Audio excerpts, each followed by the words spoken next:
Carol here. Thanks very much for joining me again today. As you can see, I've got an array of journals on my desk, and before I show you a new journal that I'm going to be making, I thought I would address the question of, do I really need so many journals for myself? I think it depends very much on where you are in your journey of journal making. I think it depends how much you're invested in the journey, as to which of these you kind of need to make for yourself. There are a couple that I wished I'd done from the very beginning, but it was only through the process of learning about all these different journals that I realised that I might actually need them. So this is a little bit of a heads up, I suppose, as well. So for those who are maybe just starting out, a couple of these you might actually need to sort of consider making for yourself. Now, as well as for the fun side of creating a journal, so this would be one of those, which is my glue book. So I've got sort of different images in here that I've just created to make pretty pages. So basically just playing with my paints and my inks and my pictures, and just gathering together a collection of all sorts of different bits and pieces that I really like and doing them in an artistic format. That was my personal pleasure book, I suppose. So a glue book is quite a nice one to have, and even more so I think when you start to really build up your stash to the point that you're hoarding a lot of them. It's nice to actually then start to use some of them up. The three that I wished I'd done from the very beginning were these three. And a prime example is I did a series of lives on Sunday, and a lot of people were saying, you know, we've written down loads and loads of notes. And this is my personal notes little book, but I have this at the side of my bed because I tend to watch videos, YouTube videos, when I'm lying down in bed just before I go to sleep, just to get me to wind down and switch off. So it means that I can start to write some notes in this little notebook rather than having loads of scraps of paper everywhere. These two were ideas journals, and again, these were two that I wished that I'd done a long time ago. This one is for a specific designer, so this was for Izzy Bees, Izzy Bees Busy Bees. There were quite a few of her ideas that I really liked, so I've stored them in here so that I can then go and practice doing them myself, putting my own spin on them. So you could do one for each individual creator that you like to follow, and just keep a collection of their ideas all in one space. The other one that I wished I'd done earlier was this one, which was my journal of ideas. I'll just give you a quick sort of flip through, and I have got videos on all of these, so I'll try to put the links in the description box below. But this was a series of ideas that I could then, instead of just writing them on scrap bits of paper or writing them in my nighttime notebook, I'd actually have a go at making these things, putting them in a journal so that I've got them as a visual reference, and then writing some instructions on there as to how I actually went about doing them, so that when I'm stuck for ideas, I can have a look through here and be inspired by some of the ideas that I've stored in this book. Okay, so that's another one that I wished I'd done from a much earlier stage, because how many of us have YouTube videos that we've saved in a watch list or a specific playlist? How many times do you go back and actually physically watch those videos? You don't. Well, I certainly don't. But at least in this type of journal, I could write down whose video it is, what date it was published, and the title of it, so that if I want to refer back to the video, then I can do. So in a way, this is like creating your own Pinterest journal. And in fact, talking of Pinterest, how many of you have saved hundreds of pictures on Pinterest? and you rarely go back and look at it. Well, again, this is what I've done here, is I've picked out some of my favourite images off of Pinterest that I really like the idea of, again, to give me some inspiration, and I've printed them off and stuck them in this book, because for me, I'm more likely to look through this book for ideas than I am to go and look through thousands of pictures on Pinterest. So to create yourself some inspiration books, I think is quite handy, especially as you're learning and you're seeing ideas, and you think, you know, I might want to make that at a later stage. Well, at least then you've got them stored in here, and then they're ready to use. Now, there are other types of journals that, again, I wish I'd started a little bit earlier on than what I did do, but this is because of trends as well that I didn't start this one till later. Now, we've all been doing collaging for a long time, but collaging has come into its own over the more recent sort of couple of years. So we all tend to save our scraps. We tend to save the larger scraps, but now we're starting to store our smaller scraps as well. And so I created this little journal for myself, and it's an old diary that I no longer wish to keep. And I thought, rather than throwing it away, I'm going to start to store all my little pieces of paper. Once I've finished a project and I've got all these little bits of paper left over, if I don't want to make clusters or anything else with them, I can put them in here and create some collages. So as you can see, I've started gluing just some small pieces in, and then I can rip these out and utilise them as and when I need them. So I started to use this one, so I ripped the full page out, ripped out off what I needed, and then I've slotted that back in the book. That's another one, but these aren't finished. So these are only the base and a way of using up the scraps to just prepare them so that they're ready. So as I start to have more pages in here, then I've got them already done and all ready to use. Next on the list are storage journals. So it's again about the amount of products that you start to buy, and you want to store them in such a way that A, they look pretty on your shelf, and B, they're practical for access to the actual items themselves. Again, I've got videos on both of these books. So this one, I started cutting up my printed ephemera and wanted somewhere to keep them all. So these were my Nick the Booksmith printables that I printed off, and I cut them all out ready so that I've got them in here to be able to just pick up this book, open it up, and it looks pretty, and it's sat on my shelf and looks really nice. The other one that I did was the Tim Holtz Paper Dolls book.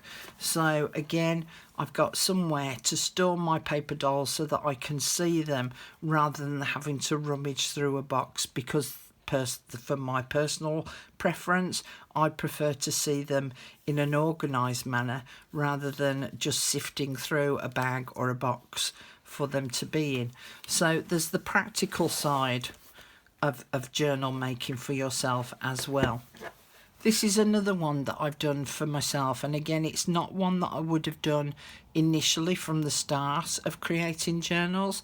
It's only as my experience and my knowledge has started to grow and my stash has started to grow in terms of art materials, so that I've got somewhere that I can swatch all my inks and distress inks and paints and powders, because sometimes when you look at the packaging, it doesn't show the true colour of what it is, and it doesn't show the truth of what it can create.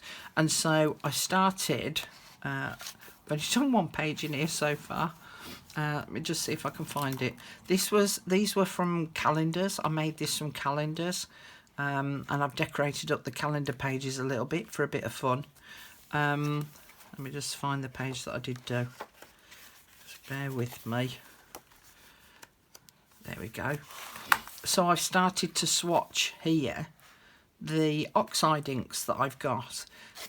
Now, when I first started doing all of this, I didn't have all these different inks and paints and all the rest of it. So it wasn't practical for me to have one, but it is now, because I've got so many different types that it's nice for me to be able to look through to see what that colour looks like, how it reacts on that paper, and all sorts of different things like that. So it makes sense for me to have this kind of journal for me to utilise. So now we start to come on to the next one that I'm going to make for myself. Now this is one that I did a long time ago, and it was when I started looking at mixed media and artwork and creating all these different type of backgrounds. And this is the journal that I made for myself. It was just a cereal packet that I'd wrapped in wallpaper, and then I added envelopes to it, and I stuck an image of something that I created using cling film, and then on the back I wrote the instructions down, my own notes if you like, of how to go about producing that. And then inside the envelope I started to store some samples so that I could pull them out at a later date when I was looking for inspiration. Now then, this only held 1, 2, 3, 4, 5 ideas. It only held 5 envelopes, and I wanted something that was going to be a little bit more long term, because to just hold 5 wasn't enough. So I'm going to be going through each of these techniques. I'm going to do a different one every Tuesday, cross-fingered, for you to put in the book.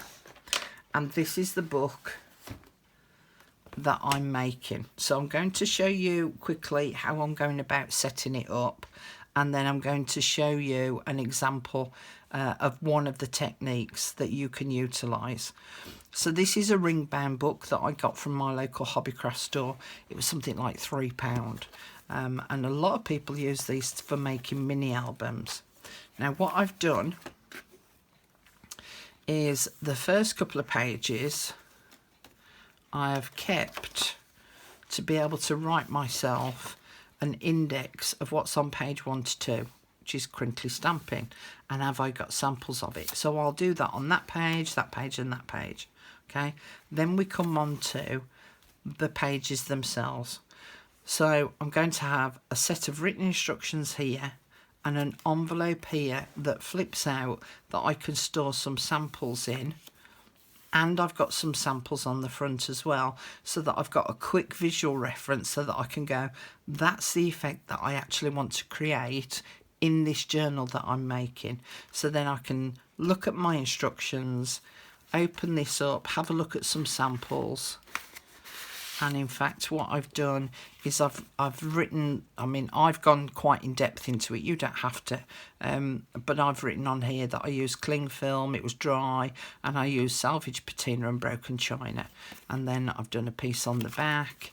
So I've written about the different techniques and what inks I've actually used on each of those samples. So again, I've got a reference point. Now, I probably need to do this more than you, because when I'm teaching you how to do these things, we often get asked, how did you do that, Carol? Well, at least I know now that I've got this to refer to be able to explain it to you further. So I just want to show you how I went about setting this up. So I'm just going to go and get all the bits and pieces together, and then I'll be back to show you. It's really quick and simple. So I'm using this black book because I like the fact that when you put colour on black it really pops, and so visually it's far more effective. So I'm using some black envelopes to go with my black pages. Now you could use a white book, they come with white pages on. You could use an old diary and do the same thing in it. You know, you've got to think about what's practical for you, and the effect that you want to create. So I've collected together a selection of black envelopes, and all I'm going to do is open up the flap, lift up the page, and I'm going to glue the flap down on the reverse side of the page. So if I put that in position, flip the page over, and then get my glue, and then I'm going to stick the flap down. So the flap serves no purpose other than to hold the envelope in place. So that will sit like that. So let me just go to a page that's nearer the front. Okay. Then what I did was I found these on Ephemera's Vintage Garden. It's one of her freebies on her website. And so I printed a load of these off, and I printed them different sizes so that I could accommodate each one for each particular technique that I'm going to be showing. But what I decided to do was I was going to write on these first and then glue them in. Again, I'm a little bit of a perfectionist in the sense that if I made a cock up on this and it was already glued in, then it would mean that I'd have to rip it out and make a mess and start again. So I tend to write on these first and then I glue them in. But what I tend to do, I'll show you on this page, is I've only glued it along this top edge because I could have a whole load of information that I want to write down. So if I need to go to a second card, I can just gently lift that up and glue another card underneath. So I've created a little bit of a waterfall effect, but it means that I can continue on with my instructions on that second sheet underneath. Okay, so let's go to this page again. This is where that envelope flap is. This is where I've glued my next envelope. So that would then sit on top of there. So then it means that you tend not to see the envelope flap.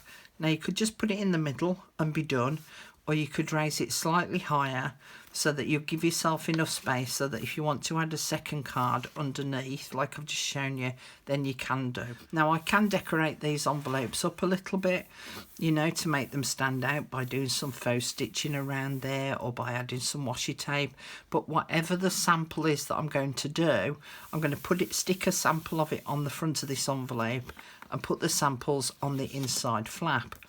Now the other thing that I'm doing as I'm going through the book and going through all the different techniques is I'm just going to punch out a little square again of the samples, and then I'll stick them on the front cover. So again, I've got a visual reference, so I know whether it's at the beginning of the book, the middle of the book, the end of the book, whatever, but I've got a visual reference as well as something being decorative on the front cover. So I'm now going to show you how I went about producing these samples here, and we'll follow my instructions that I've written. So I'll just get set up and then I'll be back. There are specialist papers that you will use for certain techniques. You know, some things will only work on those specialist papers, but the techniques that I wanted to use, I want to be able to use them on what I would normally use when I'm making a junk journal. So I would tend to do them on photocopy paper, my good copier paper that I print my digitals on, thin craft cardstock. I want to be able to see if these techniques work on these papers that I use all the time. I don't necessarily want to go out and purchase a whole load of specialist papers that I might only use once or twice. So I want to make sure that they're going to work on the papers that I use regularly. So I've got here a Perspex stamping block. I've got some Glad press and seal, or press and seal, which I got when I was in the US. I'm not sure that it's readily available here in the UK, but there's no reason why you can't actually do this with cling film as well as with the Glad press and seal. It gives a slightly different effect, but it's still as effective. So the instructions say, cut a piece of Glad press and seal larger than your acrylic stamp block. Put sticky side down onto the block and crinkle it as you go to give it texture. Okay, so one side of this is sticky. So if I pull a piece out,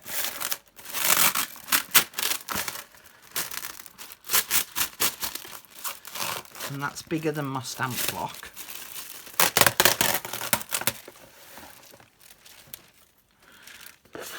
And then on there, this is the sticky side, the underside. It's not massively sticky, but it just gives a little bit of adhesion to the stamping block. And then I'm just going to crinkle it up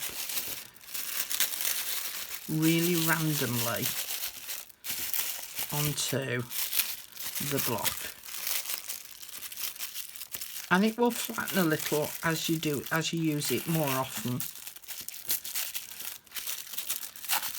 But you can reuse it time and time again until you get to a point where you just need to replace it with a fresh piece.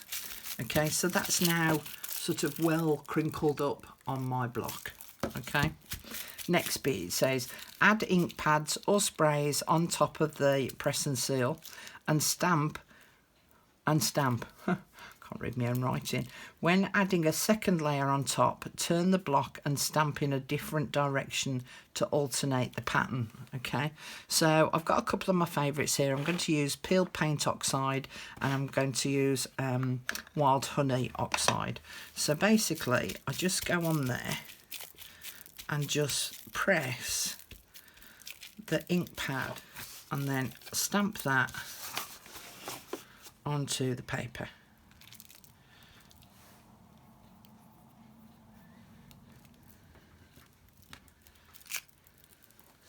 Now you might not be able to see the effects of that quite so well, but if I hold that up close and tilt it a little, you might be able to see. Okay, probably needs a little bit more ink on it.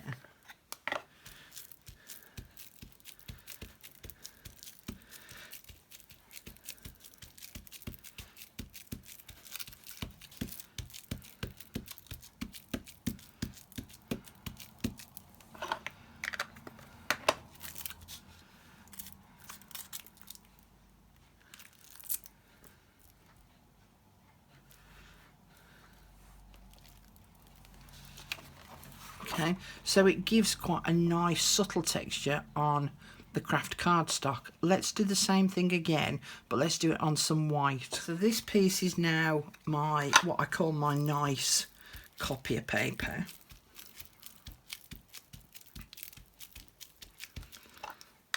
As opposed to just regular copier paper. And again, just press it down so that the ink transfers, and you can actually see that far better now than on the craft. Okay, you would then wait for that to dry and then go and add your next colour on top of that. But instead of printing it like that as I did, I'm actually going to turn this around, because otherwise I'm just going to be printing the same pattern on top of the pattern that's already there.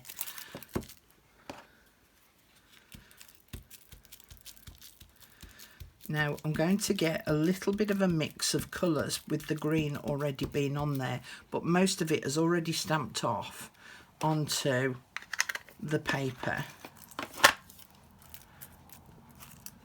Ooh, I'm doing it on top, Carol.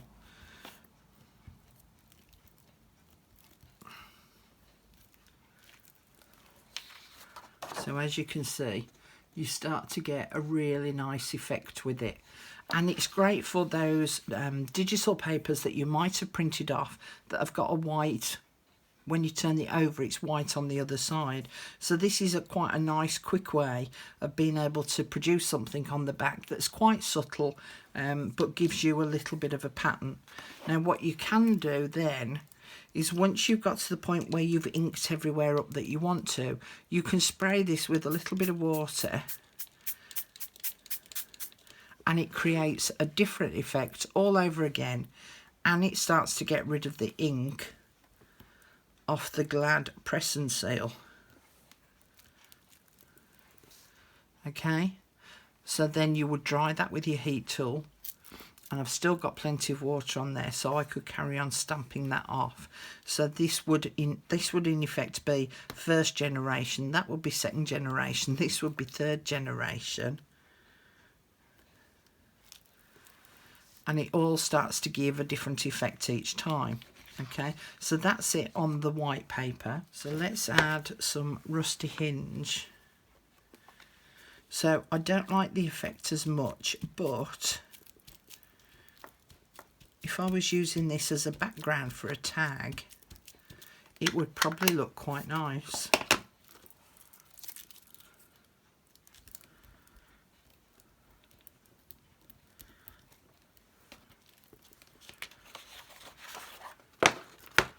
So that's it with the two colours on. I hope I'm in shot there so that you can see. So it's very subtle on the craft cardstock, but as I say, if I cut this up to have this as a background for a tag, that would actually be probably quite nice. And then, as I say, you just keep spritzing a bit of water on it till it gets rid of all the ink that you want rid. And you can even then just wipe it off at the end with either a baby wipe or a kitchen towel, and you can keep on reusing this piece of Glad or cling film, and this would probably look quite nice once it's all dried. So I'm going to go off and go and dry all of these and cut them into tag shapes so that you can see the effect that it creates. So here's a couple of tags that I've just finished making up, very quick, just to be able to show you the effect of the stamping technique that we've just used. I will add close-ups at the end of the tags and some of the other papers that I've created, and I'll also include a pictorial image of my set of destructions as well at the end, so that you can write those down and have a go at the techniques that are on that instructions sheet as well. So thanks very much for joining me. I hope it's inspired you a little bit, and I hope that you'll come back again next Tuesday for a slightly different technique. Thanks for joining me again today. See you all again really soon. Bye for now. Bye.